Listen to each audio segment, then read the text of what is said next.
What's going on, guys? Welcome back to Pat Outdoors. Today we're going to be working on the Razor SX500 Ultimate Street Build project. I know I've been kind of slacking on this for a couple weeks now since I had a couple things come up. I had to purchase a vehicle 2 weeks ago and I had to reshuffle some of my expenses, but I'm anxious to see how fast we can get this thing to go and get it back on the road. So let's go wrap this thing up. The first thing we're going to be installing is a set of these Electro Co Swing Arm extensions. Since we got to bring the RSF wheel back a couple inches just to make a lot of clearance for the motor and also extend the wheelbase to make this thing a little bit more stable under acceleration. Here's everything that I got with my swing arm kit. So this is the left side. Make sure that you install it with the tab on top of the swing arm. It's important to have this tab on the top side instead of the bottom, since it is using it to support the weight. There's only one way to install this, really. Like, this goes into the slot where the factory axle goes, and then you're gonna bolt it on the back side with the shorter M8 bolts with large washers. So you're just gonna bolt them on from the back side. Then we're gonna drill out holes through the swing arm to put the long M8 bolts through with some large washers on the back side. And then this is a sliding caliper bracket. So it's gonna work very similar to Talarias and Surons, where it's gonna be an axle block. And then you can push that back to adjust the chain tension. Then these nuts and bolts are actually gonna thread down here. And you're gonna use that as an adjuster. So it's pretty much gonna work like this. The rear axle is just going to slide back and forth with the caliper bracket as an assembly. You slide it back to tighten the chain tension. And as far as tools, I'm just using a 19mm wrench, DeWalt 3/8 impact with a 19mm, some WD-40 for drilling. These actually work with this 1/4" drive. Should be pretty straightforward. Let's get started by taking the rear wheel off.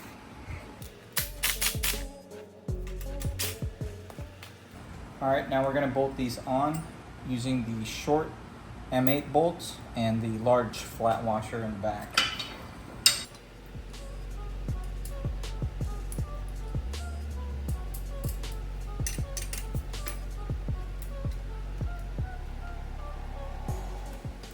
Let's use a 3/8 ratchet and a 5mm Allen socket to torque these down.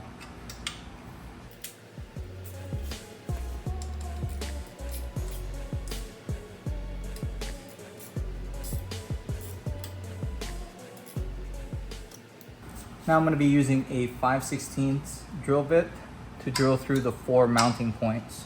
Do your best to drill straight through the swing arm as possible.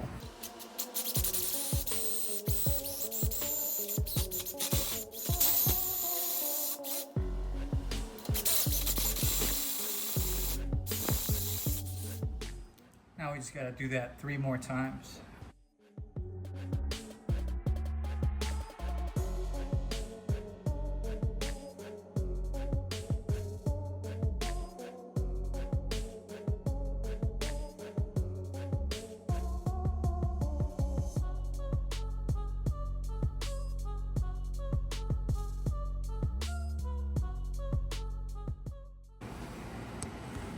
All right, now that we got all 4 holes fully drilled through the swing arm, now we're gonna install all the hardware to fully clamp down these extensions. This could be using the same 3/8 wrench with the 5mm Allen socket for the longer M8 bolts. And then I'm gonna be using a 13mm wrench for the lock nut on the backside. Just make sure the countersunk bolts go all the way through and sit flush on the extension.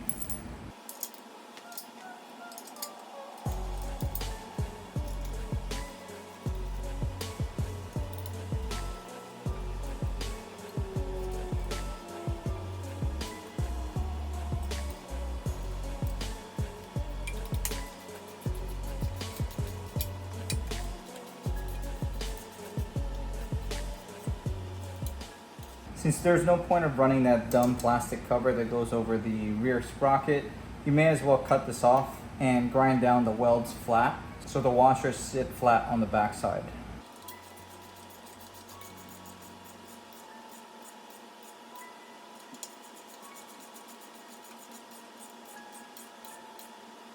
Next, I'm going to be putting in the tension adjustment bolts and the lock nut.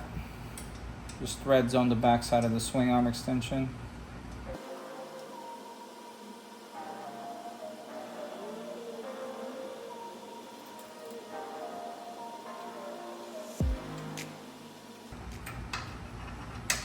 And for the caliper bracket, we're not gonna fully tighten anything yet. We're just gonna mock it up in place, get it ready for us to mount the wheel in. You'll notice on the back side there's a slot here that's meant for the lock nut. So it just slides back and forth like that.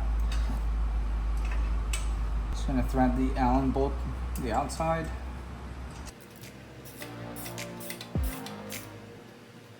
We're not gonna snug it. We're gonna leave it just loose enough so we can slide this back and forth. Once you have the wheel mounted and chain tension adjusted, then we'll torque this down last. It's gonna run a stock spacer on the right side.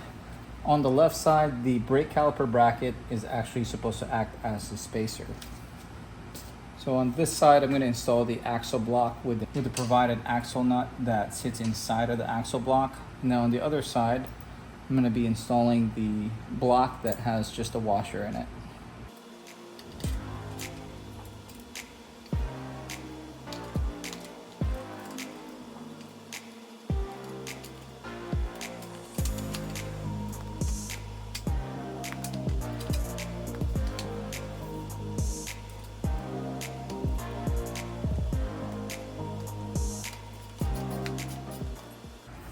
I'm not going to fully torque down the rear axle yet. I still want to mock up the new brake kit, front and rear, just to make sure it's positioned correctly before we button things up. Since these RSF wheels that we're using already has a set of the 160mm rotors that Electro Co uses for their brake kit, I'm just going to be installing a set of zoom brakes, front and rear. These should be very similar, if not the same, as the black ones that they're using. These are just red, so let's see if they fit correctly.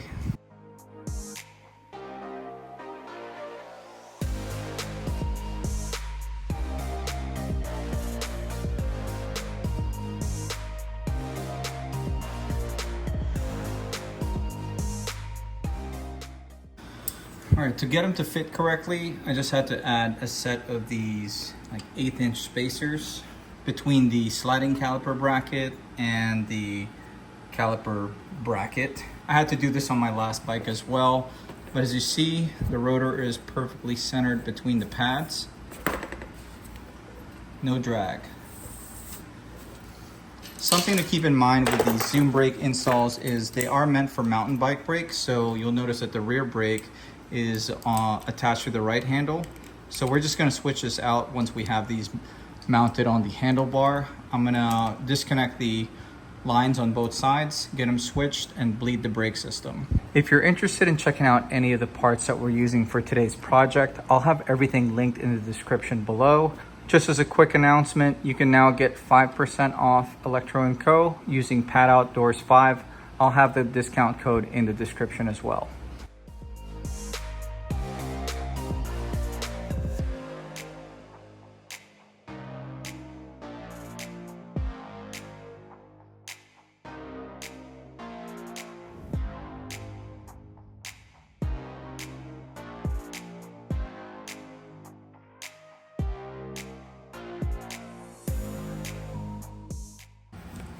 So for the Mototec Fork, I had to get a little bit creative with it.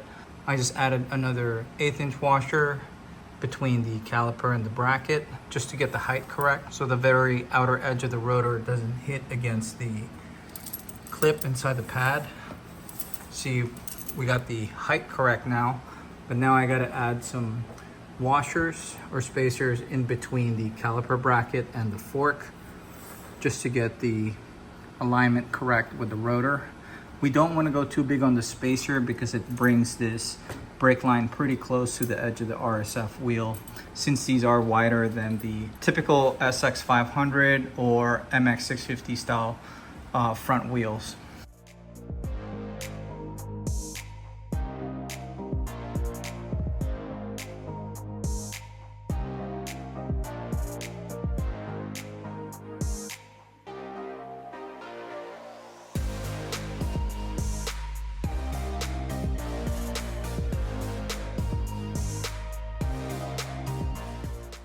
So this is what I had to do to get the caliper to align correctly.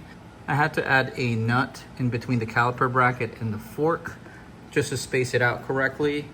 And then you can fine tune the caliper precision with by loosening these two bolts, rotating the caliper just till you get it to minimum or no drag at all, and then you can torque them in place. Next, we're going to be installing the brake levers on the handlebar and routing all the brake lines, and then we're going to switch front and rear brake lines just so the left is going to be the rear brake, so it's traditional e-bike style or motorcycle, and then we're going to bleed the brake system.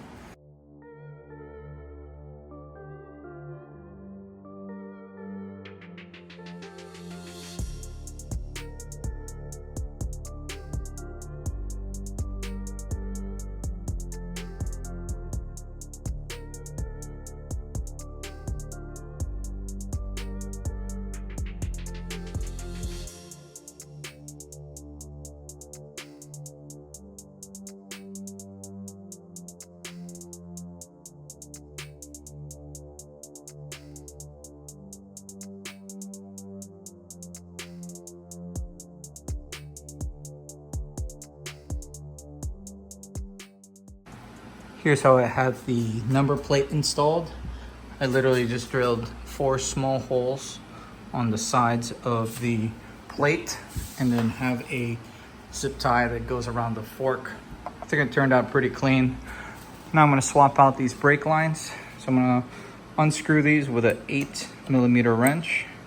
Just break them loose on both sides, and then we're gonna switch this line over to this lever and then this one over to this lever.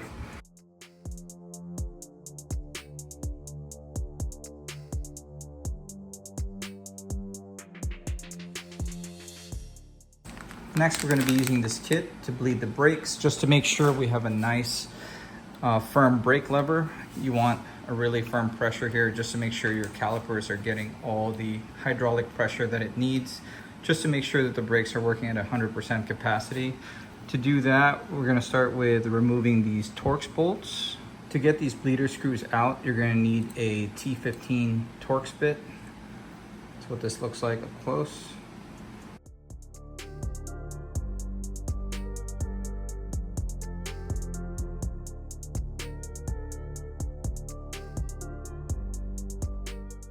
So use the T15 Torx bit to take off the bleeder screw. Use the pick tool to remove the O-ring from the opening. Make sure you reinstall this onto the bleeder screw. That needs to be on there to make sure that the brakes don't leak after you do this. And then use the brake fluid reservoir with a matching adapter. Make sure it's the same thread pitch as the bleeder screw. We're just going to screw this right on top of the brake master cylinder. Then we're going to be adding some fluid to it.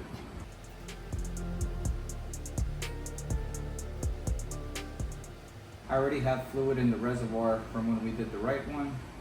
Just going to take this plug out. That should let the brake fluid go down to the brake master cylinder. Then I'm just going to press this brake lever over and over again until all the bubbles are gone, just to make sure there is no air in the rear brake system.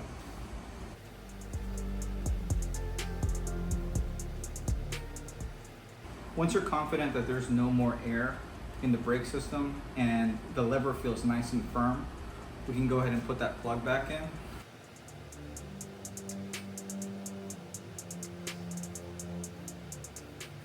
That plug that I have in there keeps it from dripping. Then I'm just going to reinstall the bleeder screw with the O-ring in place. And just like that, the right lever now stops the front wheel.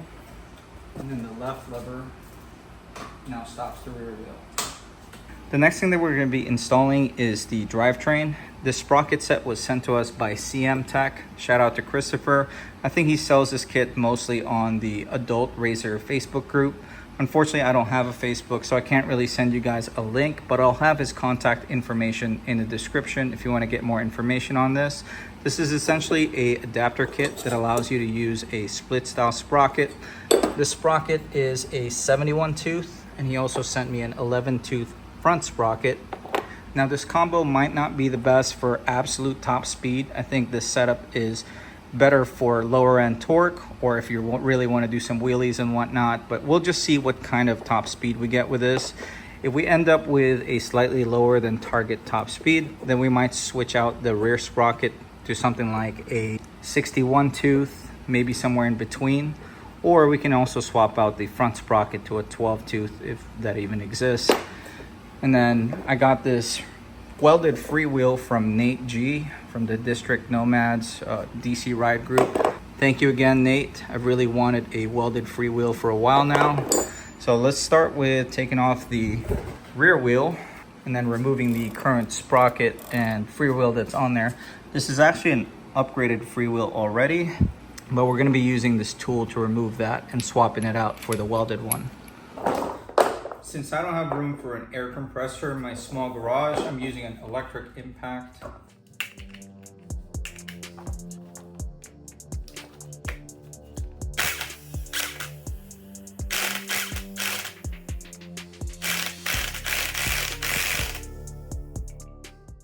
Man, this thing draws a lot of electricity. I don't know if you guys noticed the lights flickering.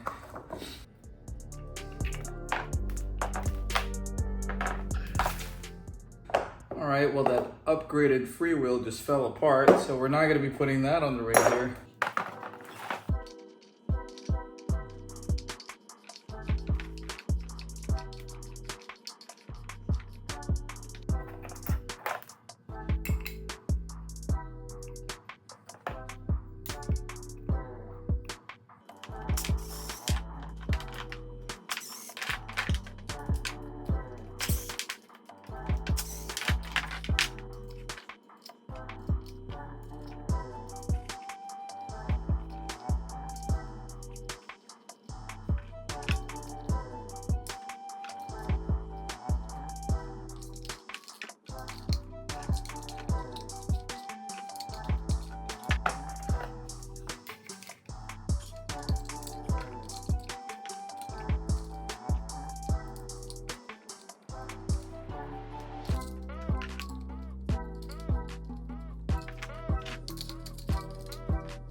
And that's how it's supposed to look like assembled. Now let's go throw this on and put the 11 tooth front sprocket on the motor. Before we install this 11 tooth 35H sprocket, I'm gonna actually cut off the original stud for the chain tensioner, since we're no longer gonna need this. I think it's actually gonna make contact with the chain if we leave it on there, since this is gonna be our new tensioner essentially. So I'm just gonna delete this with an angle grinder.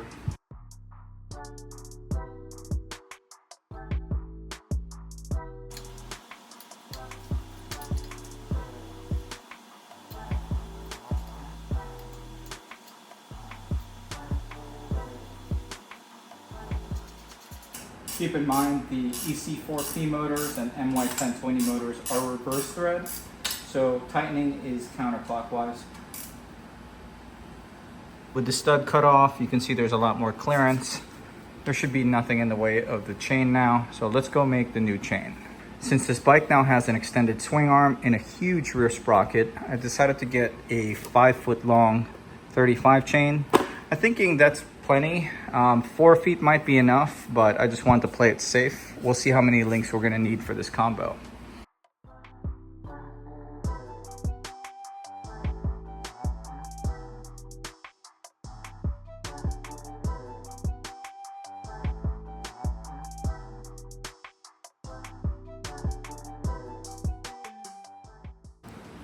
And here's what the new chain looks like. It's definitely a lot beefier than the typical 25H or T8F chains that I've used in the past. And it's a good thing that we took out that stud that was for the tensioner, because it would have definitely made contact with the chain. And I definitely could have gotten away with just purchasing a 4 foot chain, since I took off about 1.5 foot of links. So if you are gonna run a similar setup, you can just go get yourself a 4 foot chain.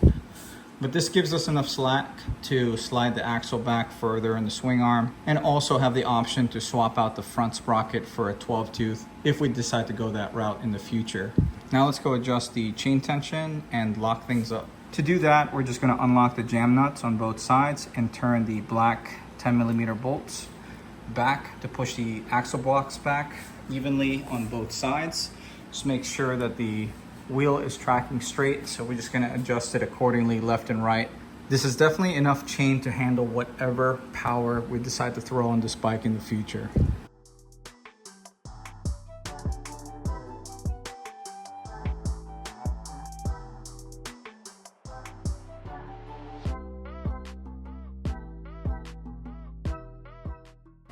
And here's what my chain tension looks like, just very minimal slack. It's definitely different having a welded freewheel. Now I have the option to run regen if I want to.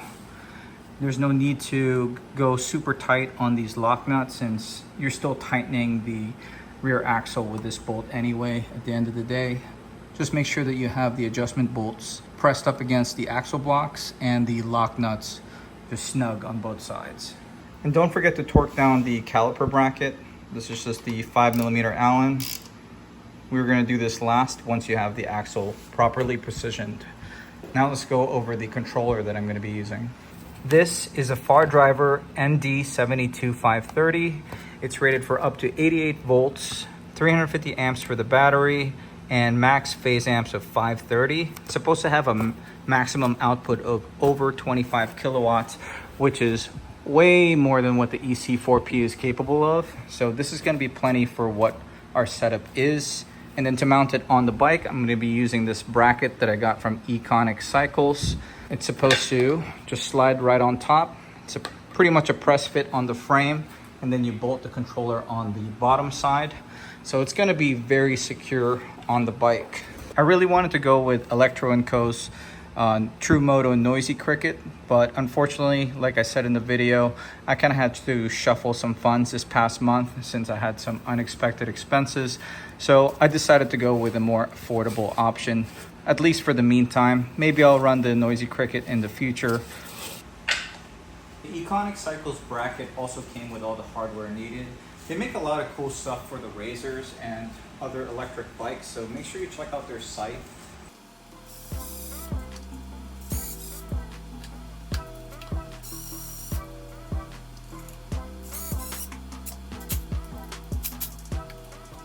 So don't use an impact to fully torque it down.